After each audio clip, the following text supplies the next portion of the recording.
본문 말씀 읽도록 하겠습니다. 베드로전서 3장 말씀입니다.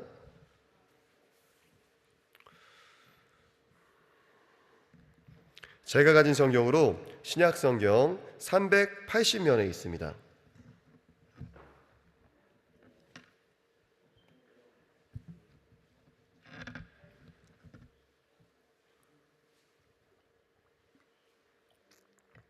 베드로전서 3장 말씀을 저와 성도님들이 한 절씩 교독하시고 마지막 절은 합독하시도록 하겠습니다. 제가 먼저 읽어 올립니다. 아내된 자들아, 이와 같이 자기 남편에게 순복하라. 이는 혹 도를 순종치 않는 자라도 말로 말미암지 않고 그 안에 행위로 말미암아 구원을 얻게 하려 함이니 너희의 두려워하며 정결한 행위를 봄이라. 너희 단장은 머리를 꾸미고 금을 차고 아름다운 옷을 입는 외모로 하지 말고 오직 마음에 숨은 사람을 온유하고 안정한 심령에 썩지 아니할 것으로 하라. 이는 하나님 앞에 값진 것이니라. 전에 하나님께 소망을 두었던 거룩한 부녀들도 이와 같이 자기 남편에게 순복함으로 자기를 단장하였나니 사라가 아브라함을 주라칭하여 복종한 것 같이 너희가 선을 행하고 아무 두려운 일에도 놀라지 아니하므로 그의 딸이 되었느니라. 남편 된 자들아, 이와 같이 지식을 따라 너희 아내와 동거하고 저는 더 연약한 그릇이요 또 생명의 은혜를 유업으로 함께 받을 자로 하라. 귀히 여기라. 이는 너희 기도가 막히지 아니하게 하려 함이라. 마지막으로 말하노니 너희가 다 마음을 같이하여 채우라며 형제를 사랑하며 불쌍히 여기며 겸손하며 악을 악으로 욕을 욕으로 갚지 말고 도리어 복을 빌라. 이를 위하여 너희가 부르심을 입었으니 이는 복을 위업으로 받게 하려 하심이라.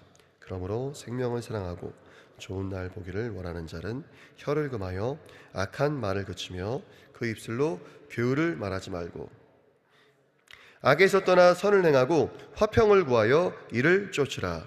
주의 노는 의인을 향하시고 그의 귀는 저의 간구에 기울이시되 주의 낯은 악해 가는 자들을 향하시느니라 하였느니라. 또 너희가 열심으로 선을 행하면 누가 너희를 해하리요.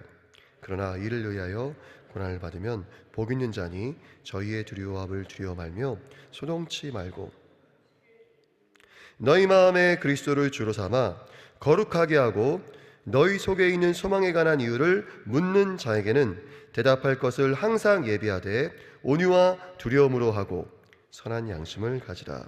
이는 그리스도 안에 있는 너희의 선행을 욕하는 자들로 그 비방하는 일에 부끄러움을 당하게 하려 함이라. 선을 행함으로 고난받는 것이 하나님의 뜻일진데 악을 행함으로 고난받는 것보다 나으니라. 그리스도께서도 한 번 죄를 위하여 죽으사 의인으로서 불의한 자를 대신하였으니 이는 우리를 하나님 앞으로 인도하려 하심이라. 육체로는 죽임을 당하시고 영으로는 살리심을 받으셨으니 저가 또한 영으로 옥에 있는 영들에게 전파하시니라. 그들은 전에 노아의 날 방주 예비할 동안 하나님이 오래 참고 기다리실 때에 순종치 아니하던 자들이라. 방주에서 물로 말미암아 구원을 얻은 자가 몇 명뿐이니 겨우 8명이라. 물은 예수 그리스도의 부활하심으로 말미암아 이제 너희를 구원하는 편이 곧 세례라.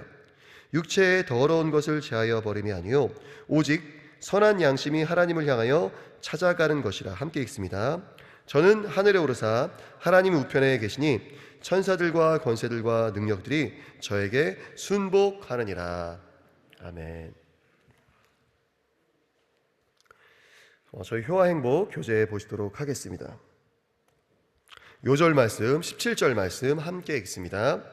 선을 행함으로 고난을 받는 것이 하나님의 뜻일진데 악을 행함으로 고난받는 것보다 나으니라. 우리 사회에 이상한 일이 벌어지고 있다. 어느 때보다 결혼에 관한 유익한 정보가 많은데 깨어지는 가정이 많다. 어느 때보다 똑똑한 성도가 많은데 교회가 왕따를 당한다. 이유가 뭘까? 그것은 몸을 사리는 사람만 많고 예수님처럼 희생하려는 자가 없기 때문이다. 베드로는 아내에게 이와 같이 남편에게 복종해야 한다고 말한다. 이와 같이는 예수님과 같이를 말한다. 가정이 다툼의 장소가 되는 것은 예수님의 모범을 따르지 않고 세상 가치관을 쫓기 때문이다. 세상은 아내들에게 가족을 위해 희생하지 말고 자신부터 가꾸라고 유혹한다. 그러나 진정한 자기 단장은 온유하고 단정한 마음, 성품을 가꾸고 남편에게 순복하는 것이다. 이것이 행복한 가정, 사랑받는 아내의 비결이다. 남편 역시 이와 같이 아내와 동거하며 귀하게 여겨야 한다. 동거하며라는 말은 둘이 한 몸을 이루는 것뿐만 아니라 필요를 공급한다는 뜻이다. 가족의 생계를 책임지는 것은 1차적으로 남편의 의무이다. 일하는 여성이 늘어나면서 고의로 놀고 먹는 게으른 남성들이 늘고 있다. 아내는 남편의 보조자가 아니라 생명의 은혜를 유업으로 함께 받을 짝이다. 아내를 하나님께 주신 은총으로 여기지 않는 남편은 기도가 막힐 것이다. 끝으로 베드로는 교회의 형제들에게 사랑하며 의를 위하여 고난을 받는 교회가 되라고 당부한다. 교회가 사회에서 따돌림 당하는 이유는 모범은커녕 불신자보다 더 못하게 살고 있기 때문이다. 내가 먼저 사랑하고 희생하고 선한 일을 하려는 성도는 없고 나부터 살고 나부터 잘되고 내 배부터 채우려는 교인만 많기 때문이다. 자녀가 잘못하면 부모가 욕을 먹는 것처럼 우리가 잘못 살면 하나님이 욕을 먹는다. 예수님처럼 내가 먼저 희생함으로 하나님 아버지의 명예를 회복하는 효자가 되자. 아멘.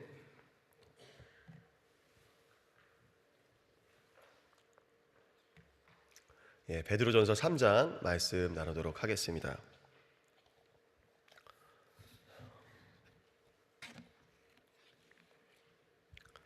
저 여기 계신 성도님들 대부분이 귀여운 자이시고 부부 생활을 지금 이제 하고 계신 분들이실 겁니다. 그 결혼 생활은 이제 쉽지 않은 것 같습니다. 특히 부부 중 어느 한쪽이라도 예수님을 믿지 않으면 정말 어려운 것 같습니다. 예수님을 믿지 않는 남편을 전도하고 계신 그 아내 되신 그 성도님들의 고생은 감히 제가 언급조차 하기가 조심스럽습니다.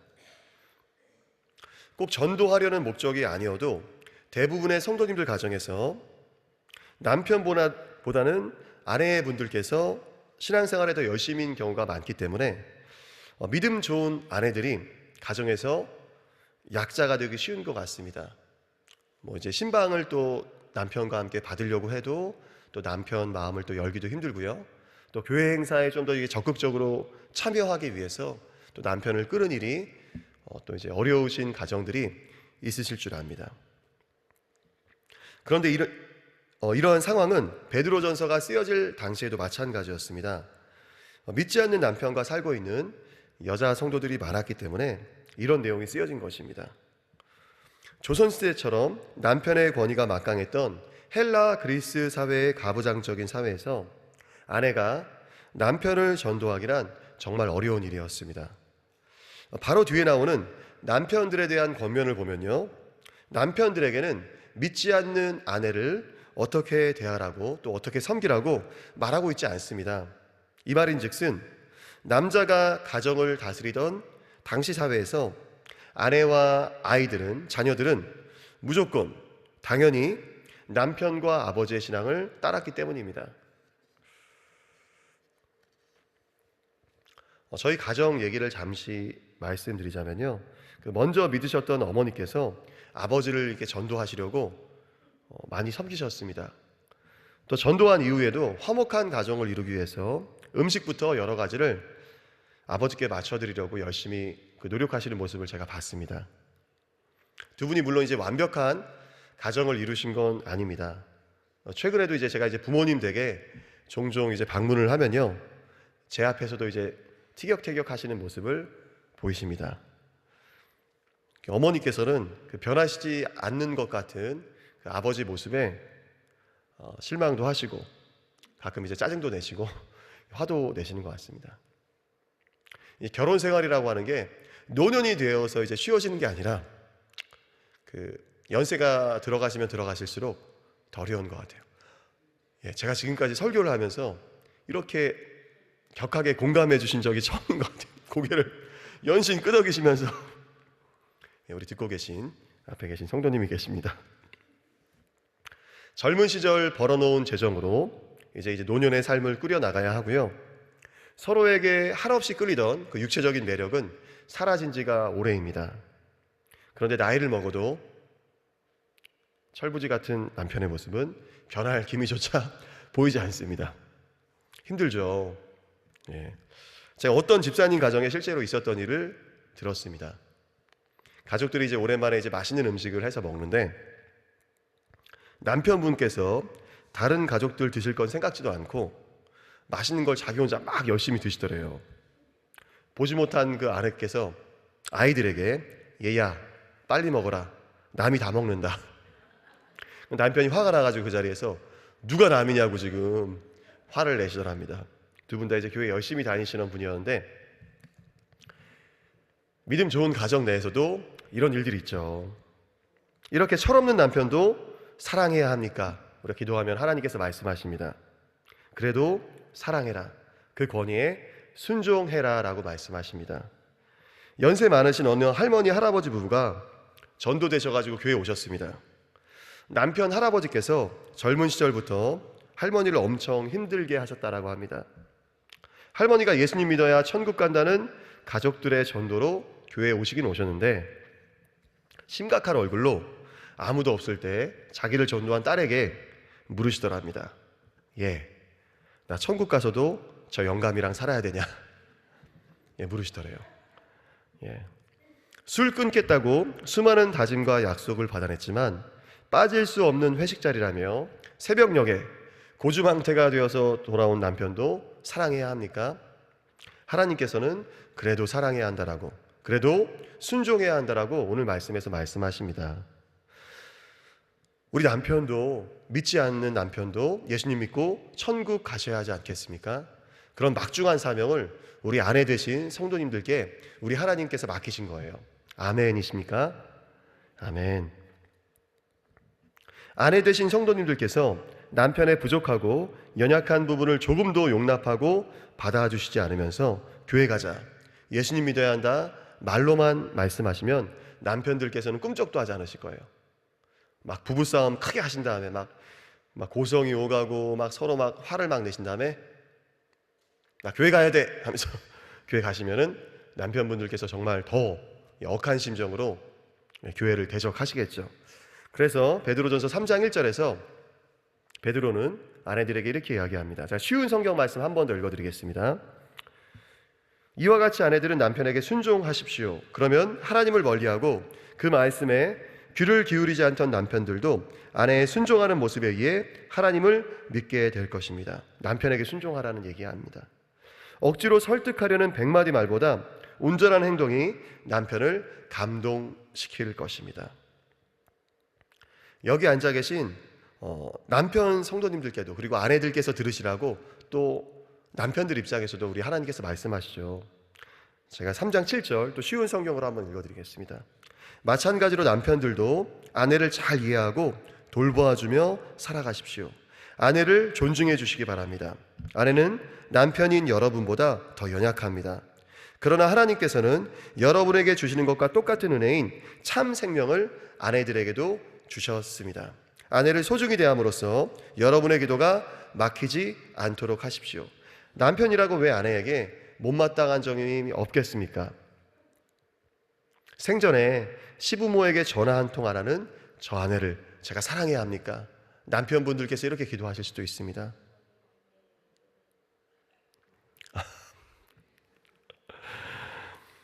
다이어트 한다고 말로만 하지 저렇게 잘 드시는 나의 아내를 사랑해야 합니까? 그래도 하나님께서는 사랑해야 한다. 아내를 어여삐 여겨야 한다. 소중히 여겨야 한다. 라고 말씀하십니다. 하나님께서 베드로 사도를 통해서 이 말씀을 저희들에게 전해주셨는데요. 베드로 사도가 교회를 방문하며 말씀을 전하고 목회 사역을 할 때 아내를 데리고 다닌 것 아십니까? 고린도전서 9장 5절 말씀에서 사도 바울이 베드로 사도에 대해서 이렇게 이야기합니다. 우리가 다른 사도들과 주의 형제들과 게바와 같이, 베드로죠, 베드로와 같이 자매된 아내를 데리고 다닐 권위 없겠느냐라고 이야기합니다.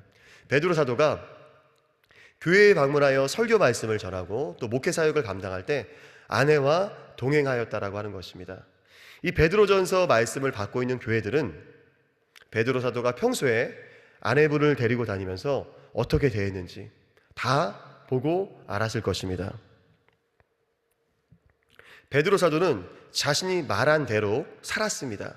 그래서 아내를 잘 이해하고 돌보아주며 또 존중하며 소중히 대하는 모습을 성도들에게 직접 삶으로 보여주었던 것입니다.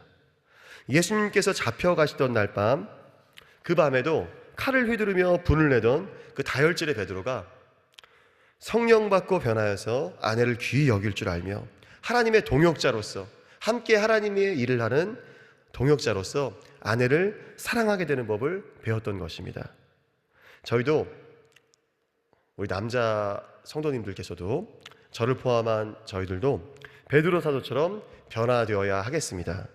세상과 다르게 사는 저희의 모습을 보고 세상이 우리 속에 있는 소망에 관한 이유를 묻도록 만들어야 하겠습니다. 이야, 기독교인들은 어떻게 저렇게 살 수 있을까?